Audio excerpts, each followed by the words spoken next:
I think just having that confidence as she goes forward and as she gets older, some of the differences in the way she experiences the world or the things she can do become more noticeable to her.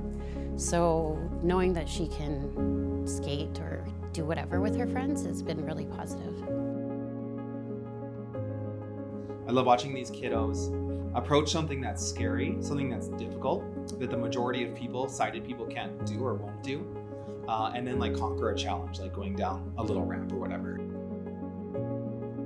You just feel so good after leaving there because nobody is telling these kids you shouldn't be doing this. Everyone's like, let's do this, let's go, let's, how can we help you be successful? It may be sports, it might be skateboarding, but they can say later on, like maybe when they're tackling something that's difficult at school, I can do this because I can do anything I put my mind to. Like they can do anything that they put their mind to, right? It just takes, doing things a little bit differently.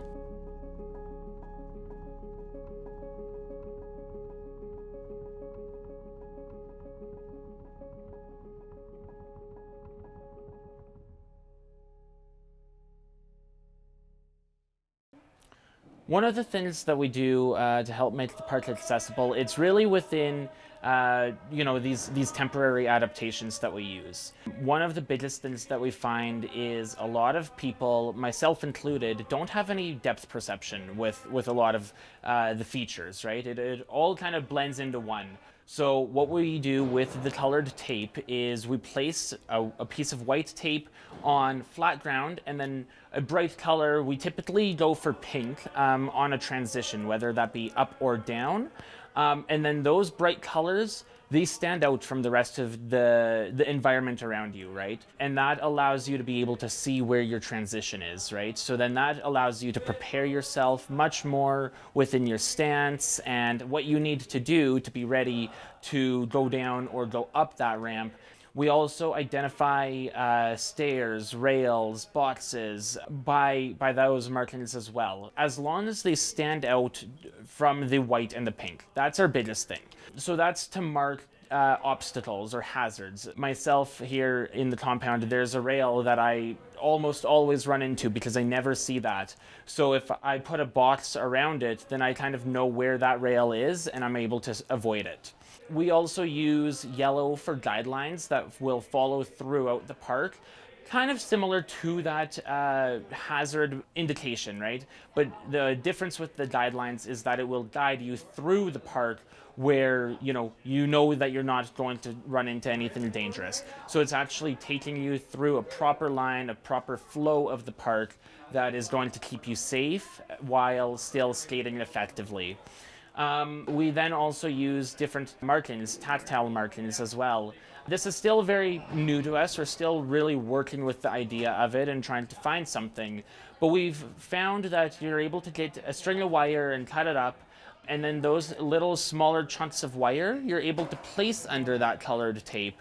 And so it's one of those things that it's thick enough that you're going to be able to feel it underneath your feet as you roll over it, but you're not going to be getting stopped by it. It's not going to jar you off your board. So that's really beneficial to a lot of our participants. Maybe they have less vision, or maybe no vision. One of our participants has completely no vision, and she really enjoyed having the tactile indication before going down a ramp. So it's really that dedicated use as to you're able to feel it under your feet, but it's customizable to how you want it. Do you want it towards something that you want to avoid? Do you want it on something that you want to follow?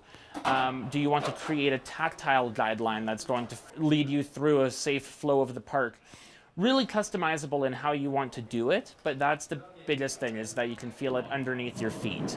A lot of the time we try to refer to it as rumble strips on a highway because that's what resonates with people. And then the third option that we use for another adaptation is beepers, beeper boxes. And so then that's an auditory indication as to where you are. Again, customizable to your needs and what you want to do.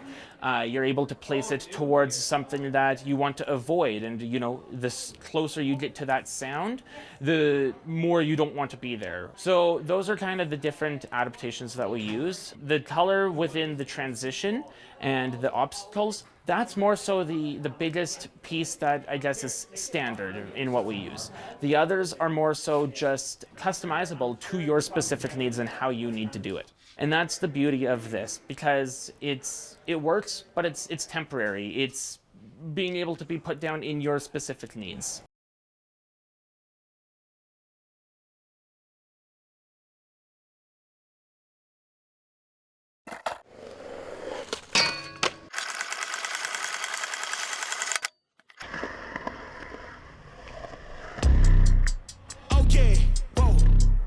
They can never keep me down, I'm going. And if I ever fail, just know I'll go again. I never quit, cause I know that every loss may lead to another win. I'm going up. I bet when I land, they gon' tell me it's luck again. See that I'm winning, it's harder to watch. I'm setting the stage, you should give me my props. I would really hate for you to sit and watch me win again and win again and win again. I know it's probably getting on me.